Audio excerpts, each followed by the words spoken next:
आज हमारे साथ जो बच्चा आप देख पा रहे हो, ये बच्चा रोहितास वर्मा सैनिक स्कूल चित्तौड़गढ़ का स्टूडेंट है। पिछले सेशन में आपने सैनिक एकेडमी से इस बच्चे ने तैयारी की। यहाँ से 1 साल की तैयारी में इस बच्चे ने सैनिक स्कूल चित्तौड़गढ़ तक का सफर तय किया। साथ ही साथ आज जो बच्चा आपके सामने है रोहितास वर्मा, इससे हम सैनिक स्कूल चित्तौड़गढ़ का रिव्यू, उसकी एक्टिविटीज जानने की कोशिश करेंगे। जय हिंद प्यारे बच्चों, कैसे हो? उम्मीद करता हूँ सब ठीक होंगे। इस बच्चे का जो पहला पायदान था सैनिक स्कूल पहुंचने का, वो इस बच्चे ने सफलतापूर्वक पूरा किया और साथ ही साथ ये राजस्थान की एससी कैटेगरी का टॉपर स्टूडेंट है। आपने सैनिक एकेडमी की एससी कैटेगरी का topper Rohitas Verma, OBC girls topper Rajasthan से ऋषिका और साथ ही साथ ऑल इंडिया ओबीसी कैटेगरी की गर्ल्स टॉपर मुस्कान क्लास 9 से आपने सैनिक एकेडमी से रहे और डिफेंस कैटेगरी का all India topper Kushveer Singh Rathore भी हमारे पास से जो आपने सैनिक एकेडमी के जो सिलेक्शंस हैं ये रहे। इससे हम सैनिक स्कूल चित्तौड़गढ़ का रिव्यू, उसकी एक्टिविटीज जानने की कोशिश करेंगे कि किस तरीके से सैनिक स्कूल चित्तौड़गढ़ के अंदर बच्चे का जो टाइम टेबल क्या है, स्पोर्ट्स क्या है, खाना कैसा है। तो आज ये जो बच्चा 3 महीने से सैनिक स्कूल चित्तौड़गढ़ में पढ़ रहा है, मैं इस बच्चे से रूबरू कराता हूं कि किस तरीके से पूरा शेड्यूल क्या रहता है सैनिक स्कूल चित्तौड़गढ़ का। हाँ बेटा, कैसे हो? अच्छा। कितने महीने आपने सैनिक स्कूल चित्तौड़गढ़ में एडमिशन हो गए? कितने महीने हो गए आपके? 3 मंथ्स। 3 मंथ्स कंप्लीट हो गए। ठीक है। आप सुबह कितने बजे उठते हो? Sir 5 o'clock। 5 o'clock उठते हो और उसके बाद फिजिकल एक्सरसाइज वगैरह कितने बजे स्टार्ट होती है? सर हमारी फिजिकल एक्सरसाइज 6:30 से 7:45 तक होती है। ओके। क्या क्या उसमें करवाते हैं? सर पुशअप्स होती है, रनिंग कितने किलोमीटर की होती है? 2 किलोमीटर की होती है। रनिंग 2 किलोमीटर की होती है और उसके बाद में फिजिकल एक्सरसाइज, पुशअप, सेटअप्स वगैरह ये लगवाई जाती है। ठीक है जी। सबसे पहले मैं रोहितास आपसे बात करूंगा कि सभी अभिभावकों को ये जानने की इच्छा होती है जो सैनिक स्कूल चित्तौड़ में भेजना चाहते हैं, सैनिक स्कूल चित्तौड़ का खाना कैसा है। तो खाने के बारे में सुबह से लेके शाम तक का आप मुझे शेड्यूल थोड़ा सा बताओगे, किस किस तरीके से क्या क्या आपको मिलता है। सबसे पहले ब्रेकफास्ट में आपको क्या क्या मिलता है ये बताइए। सर दूध मिलता है, पोहा मिलते हैं, छोले पूरी मिलती है, हाँ, पराठे मिलते हैं, पकोड़े मिलते हैं, ब्रेड जैम मिलती होगी। हाँ, ब्रेड जैम मिलती है। ये सैनिक स्कूल का जो ब्रेकफास्ट है और जो दूध के साथ साथ इस बच्चे ने जो आइटम बताया, ये जनरली ये ही आइटम अपने घरों में देखने को मिलता है, साथ ही साथ सभी हॉस्टल्स में यही देखने को मिलता है। तो जो आइटम मिलना चाहिए, क्या क्वेश्चन है, क्या नॉनवेज वाले बच्चे या एगेटेरियन बच्चे जो अंडे खाते हैं या नॉनवेज खाते हैं, उनको ब्रेकफास्ट में क्या एक्स्ट्रा कुछ मिलता है इसके अलावा? सर मंडे को एग मिलते हैं और फिर थर्सडे को मिक्स मिलती है और वीक के अंदर 1 बार एग की सब्जी बनती है और 2 बार चिकन बनते हैं। 2 बार चिकन बनते हैं। मतलब जो बच्चे नॉनवेज के इच्छुक होते हैं या नॉनवेज खाते हैं, उन बच्चों के लिए भी सबसे सही है सैनिक स्कूल चित्तौड़ वगैरह, क्योंकि वहाँ अंडा जिसको मिल जाए, जिसको चिकन 2 बार मिल जाए, फिश वगैरह भी उनको बना के दी जाए होगी, मटन वगैरह भी की फैसिलिटी भी होती है। तो कंप्लीट उसकी व्यवस्था होती है। साथ ही साथ मैं सेकंड क्वेश्चन करूँगा, उसके बाद आपको क्या मिलता है? ब्रेकफास्ट के बाद आपको सीधा लंच कराया जाता है, बीच में टी ब्रेक वगैरह कुछ होता है? सर टी ब्रेक होता है बीच में। उसमें क्या क्या मिलता है? सर पूरी मिलती है, कचौरी मिलती है, समोसे मिलते हैं, फ्रूटी मिल जाए और ब्रेड पकोड़े मिलते हैं। अच्छा। और छाछ मिलती है। बिल्कुल बिल्कुल।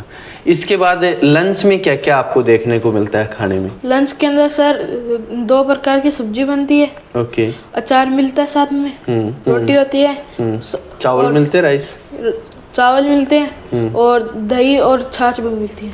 ठीक है। सैलेड वगैरह अवेलेबल होते हैं? सैलेड, हाँ सर। इसके बाद सीधा डिनर होता है लंच के बाद या कुछ और? सर रिफ्रेशमेंट कुछ मिलता है? रिफ्रेशमेंट होता है सर। कितने बजे होता है रिफ्रेशमेंट? सर हमारे 4 बजे रोल कॉल होती है, उसके जस्ट बाद में मिलते हैं। 4 बजे roll call counting roll call counting को बोलते हैं। स्ट्रेंथ काउंट की जाती होगी बच्चों की। हॉस्टल के जो स्टूडेंट्स हैं, जो हाउस के स्टूडेंट्स हैं, उनकी स्ट्रेंथ काउंट करने के बाद आपको रिफ्रेशमेंट के तौर पे क्या मिलता है? छोले मसाला मिल जाता है और रोज नींबू पानी मिलता है और कचौरी मिल जाती है। अच्छा, रिफ्रेशमेंट के तौर पे जैसे स्नैक्स हो गया, साथ ही साथ नींबू पानी वगैरह है, ये देखने को बच्चे को खाने को मिल जाता है। उसके बाद डिनर में क्या क्या रहता है? सर डिनर में रोज किसी भी प्रकार की कोई भी स्वीट बन जाती है। ओके। और सब्जी बनती है, रोटी मिल जाती है। सलाद वगैरह होता है डिनर में भी? नो सर, डिनर में नहीं होता। फ्रूट्स वगैरह प्रोवाइड होते हैं कभी? सर दोपहर में। दोपहर में, आफ्टरनून में होते हैं? Yes sir. क्या क्या फ्रूट्स में मिलता है देख? सर कच्चे सेब मिलते हैं, सेब मिलते हैं, और गवावा मिलते हैं, बनाना मिलते हैं। अच्छा, डेली मिलते हैं फ्रूट्स या वीक में? डेली फ्रूट्स मिलता है। तो देखिए, फ्रूट्स का है, फ्रूट्स भी एनी टाइम मिल रहा है, जूस बच्चे को एनी टाइम मिल रहा है, स्नैक्स बच्चे को एनी टाइम मिल रहे हैं, साथ ही साथ बच्चे को खाने के लिए सफिशिएंट है। ये जो डाइट है ये एक बच्चे के लिए सफिशिएंट मानता हूँ मैं। तो सैनिक स्कूल चित्तौड़ का खाने के लिए आप बेफिक्र रहिए। जो भी अभिभावक सैनिक स्कूल चित्तौड़गढ़ में भेजना चाहते हैं, बेफिक्र होकर आप भेजिए, क्योंकि सैनिक स्कूल चित्तौड़ का खाना अव्वल नंबर पे है, कोई इसमें टेंशन लेने वाली बात है नहीं। सेकंड, इस बच्चे से बात करते हैं स्पोर्ट्स के बारे में। स्पोर्ट्स में क्या क्या स्पोर्ट्स आपको करवाया जाता है बेटा? वॉलीबॉल होता है, बास्केटबॉल होता है, फुटबॉल होती है, हॉकी होती है, एथलेटिक्स होती है, जेवलिन थ्रो होती है। ओके, ये स्पोर्ट्स इस सैनिक स्कूल चित्तौड़गढ़ में अवेलेबल है। तो जो बच्चे सैनिक स्कूल में स्पोर्ट्स के लिए इच्छुक है या फिर स्पोर्ट्स के माध्यम से अपना भविष्य उज्जवल करना चाहते हैं, तो उसके लिए भी सैनिक स्कूल चित्तौड़गढ़ एक बेस्ट मंच साबित हो सकती है, मील का पत्थर साबित हो सकती है कि उस बच्चे को एक अच्छा मंच यहाँ से मिले। तो बच्चे को जो स्पोर्ट्स बच्चे ने बताया, जेवलिन थ्रो है, एथलेटिक्स है, साथ ही साथ आपके हॉकी है, वॉलीबॉल है, बास्केटबॉल है, फुटबॉल है, ये स्पोर्ट्स आपको देखने को मिलते हैं। इसके बाद में रोहितास मेरा क्वेश्चन रहेगा कि एक जो डॉर्मेट्री होती है उसमें कितने स्टूडेंट्स को रखा जाता है? सर 25 से 30 स्टूडेंट्स एक डोम के अंदर रखते हैं। एक डोम में 25 से 35 स्टूडेंट्स होते हैं। एक बेरिक सिस्टम होता है, यहाँ रूम सिस्टम नहीं होता है। तो सोने वगैरह की व्यवस्था, साफ सफाई आपको करनी पड़ती है या हाउसकीपिंग स्टाफ रहता है? हाउसकीपिंग स्टाफ रहता है। हाउसकीपिंग स्टाफ रहता है। क्या साफ सुथरा रहता है या फिर थोड़ा गंदा रहता है, क्या है? सर साफ रहता है, एकदम साफ रहता है। सर। तो ये जो बच्चे के हाइजीन मेंटेन है, साफ सफाई का भी बहुत बिल्कुल, देखो आप सेना की फील्ड में, सैनिक स्कूल हो चाहे मिलिट्री स्कूल हो चाहे सेना का कोई एरिया हो, वहाँ आप साफ सफाई के लिए तो बेफिक्र रहिए, क्योंकि साफ सफाई का सबसे ज़्यादा जो ध्यान देने वाला सेक्टर है वो डिफेंस सेक्टर है। बिल्कुल एकदम आपको स्वच्छ मिलेगा, क्लीन मिलेगा और हाइजीनिक मेंटेन की हुई मिलेगी। इसके बाद में मेरा थर्ड क्वेश्चन है कि आपकी क्लास कितने बजे से कितने बजे तक होती है? सर सुबह 8 बजे हमारी क्लास चालू होती है। ओके। बाद में 11:30 बजे तक होती है। 8 से 11:30 बजे तक होती है। फिर वापस बाद में 10 मिनट का ब्रेक मिलता है। ओके। उसके बाद में दोबारा क्लास चालू हो जाती है। 11:40 से स्टार्ट हो जाती है। Yes sir. कितने बजे तक चलती है? उसके बाद में हमारी क्लासें 1:50 तक चलती है। 1:50 तक चलती है। जो 11:30 से 11:40 के बीच है, ये उनका बच्चों का टी ब्रेक बोलते हैं इसको, जिसमें बच्चों को कचौरी वगैरह है, अब समोसे वगैरह है, छाछ है, पूड़ी छोले हैं, ये खाने को मिल जाते हैं, ताकि बच्चे का एक जो भूख होती है ब्रेकफास्ट के से लंच के बीच में बहुत लंबा समय हो जाता है, तो इन बच्चों को रिफ्रेशमेंट के तौर पे कुछ मिल जाता है। उसके बाद सेल्फ स्टडी का क्या शेड्यूल रहता है? सर हमारे सेल्फ स्टडी सुबह होती है। तो सुबह कितने बजे होती है? सर 6 बजे से 7 बजे तक होती है। 6 से 7 बजे तक होती है सेल्फ स्टडी। और नाइट में? और सर इवनिंग के अंदर 6 से 7:30 तक होती है। बाद में नाइट के अंदर 9 बजे से लेकर 10:30 बजे तक होती है। ठीक है। 3 सेल्फ स्टडी के पॉइंट है, एक तो मॉर्निंग में 6 से 7, एक फिर इवनिंग में 6:30 से 6 से 7:30, 6 से 7:30 और नाइट में 9 बजे से लेके 10:30 बजे तक।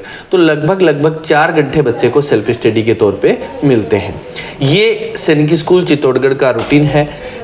यदि बच्चे को कोई सामान एक्स्ट्रा परचेज करना हो कि भाई चलो ये तो सैनिक स्कूल प्रोवाइड कर रही है, 1 टाइम दूध प्रोवाइड कर रही है, आपको खाने का प्रोवाइड कर रही है, इसके अलावा बच्चे को कुछ चाहिए, तो उसके लिए क्या सुविधा है आप सैनिक स्कूल चित्तौड़गढ़ में है? सर कैंटीन लगी हुई है। कैंटीन लगी हुई है। अच्छा। जिसको जो सामान लेना है वो वहाँ से ले सकता है। खाने पीने का ही सामान है उसमें या फिर कुछ और भी है? कपड़े वगैरह, क्लोथिंग वगैरह सब कुछ, साबुन, तेल सब कुछ वहाँ प्रोवाइड हो जाता है कैंटीन सर में? कपड़े की अलग दुकान है। अच्छा, और जो जनरल स्टोर है, कैंटीन है, उसके अंदर साबुन है, तेल है, सब कुछ डेली रूटीन का जो आइटम है वो सब कुछ मिल जाता है। साथ ही साथ बच्चे के जो भी कुछ उसको बिस्किट, नमकीन वगैरह या फल फ्रूट्स भी मिल जाते हैं क्या? Yes sir. फल फ्रूट्स वगैरह सब कुछ प्रोवाइड हो जाते हैं। तो ये एक ऐसा पैलेस है, ऐसा संस्थान है जहाँ पे सब कुछ, सारी फैसिलिटी अवेलेबल है। बच्चों को बाहर से कुछ लेना है वो भी अवेलेबल है। साथ ही साथ बच्चे की सेल्फ स्टडी 4 आवर्स की, बच्चे का फिजिकल रूटीन, बच्चे का स्पोर्ट्स खेलना क्या कंपलसरी होता है क्या? सर जिसको खेलना है वो खेल सकता है, और जिसको नहीं खेलना जिसको नहीं खेलना होता वो साइड में खड़ा होकर देखते हैं। अच्छा, आपने कोई स्पोर्ट्स चूज कर रखा है? Yes sir. कौन सा? Sir volleyball. ठीक है, तो जैसे कि मैं जनरली सभी बच्चों को या सभी अभिभावकों को यही सलाह करूंगा कि आप सैनिक स्कूल चित्तौड़गढ़ बच्चे को भेज रहे हो या जो भी सैनिक स्कूल में भेज रहे हो, बच्चे को स्पोर्ट्स जरूर चूज करना चाहिए। ये एक एक्टिविटी है जिससे फिजिकल रूटीन बना रहे, और साथ ही साथ यदि आपका बच्चा किसी स्पोर्ट्स में अच्छा हुआ, अच्छा खेल पाए। एक ही स्पोर्ट्स खेलने देते हैं एक बच्चे को? सर जिसको जो खेलना होता है वो मतलब एक बच्चा 2 स्पोर्ट्स कर सकता है? जैसे आपने वॉलीबॉल खेलते हो तो क्या आप फुटबॉल भी खेल सकते हो? Yes sir. अच्छा, ये एक परमिशन सैनिक स्कूल चित्तौड़गढ़ ने बहुत अच्छी दे रखी है। बहुत से सैनिक स्कूल एक ही स्पोर्ट्स को अव्वल देती है कि आपको एक स्पोर्ट्स चूज करना होता है, परंतु चलो अच्छी बात है कि सैनिक स्कूल चित्तौड़गढ़ आपको वो मौका दे रही है कि आपको जो स्पोर्ट्स खेलना है वो आप खेल सकते हो। तो आज के लिए इतना ही। सैनिक स्कूल चित्तौड़गढ़ जाने वाले बच्चों के लिए ये इन्फॉर्मेशन थी। जय हिंद, जय भारत।